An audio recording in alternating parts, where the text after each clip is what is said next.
Welcome back to Brick by Brick. So you're going to be going through the top 5 best performing LEGO Harry Potter sets in my around $6,000 LEGO investing collection.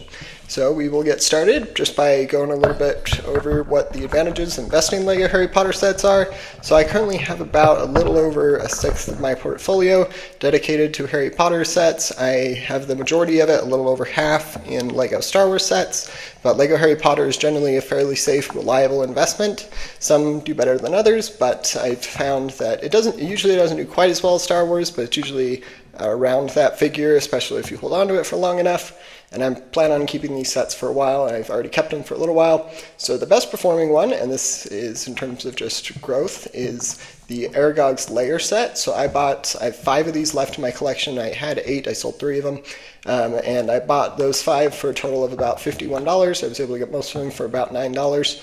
And now they are going for about $137 altogether. So I'm getting close to making pretty, well, I already made a great return on investment, but Brick Economy says I've made about 168% return, so that's pretty great, and that's over the last 2 or 3 years. Let's check when it retired. I don't believe it's been retired for too long. Let's see here. So it has been retired, it looks like, around the start of the year. So it's done, or the start of when does it say? Yeah, retired in 2020, so it's been around for about 4 years, so that's a pretty good return for about 4 years. And then we get to the LEGO Night Bus. So this set, I was able to get 2 of them for about $68. They're now going for about $100 altogether, so I've gotten a 47.6% return on investment on those 2. And then we get to the Hagrid's Hut Buckbeak's Rescue set. So LEGO made a new version of this set that decrease the value of the old one slightly, just because if people want to get the set, they can just get the new version that isn't retired yet, and can probably get it for a cheaper price. So that kind of brought down the price of this set by a bit, but it's still done okay. So I got them for a total, I got one for retail price and another one for 20% off, I believe. And so altogether about $108, and they are now going for about $135. So about a 24% return on investment, which isn't great, but it's certainly okay.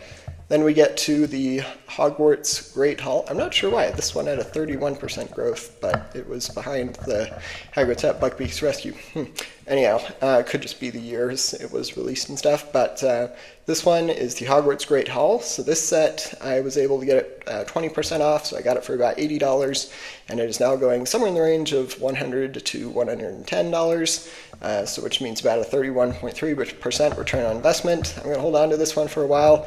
Generally, I like to invest in the LEGO Hogwarts set, specifically within the LEGO Harry Potter line. They tend to generally do a little better than some of the other sets, just because adult fans of LEGO, and lots of people end up collecting the LEGO Harry Potter Hogwarts Castle builds and kind of making giant Hogwarts Castle versions out of LEGO.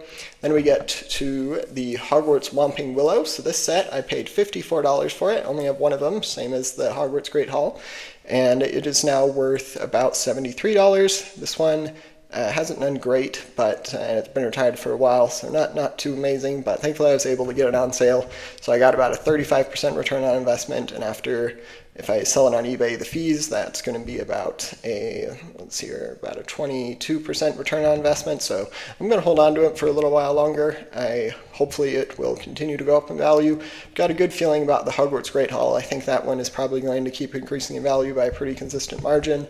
And then just by looking at the old versions of the LEGO The Night Bus set, it's done extremely well, so I am guessing that trend will continue with this newer version. And it's possible LEGO will make a new version of the Night Bus, but in the next little while, but I don't see that super likely. It's a very super likely possibility, so I'm going to keep it and see if it continues to go up in value. Feel free to let me know if you have any questions about any of the sets I went over today, or just LEGO investing advice in general. Thanks.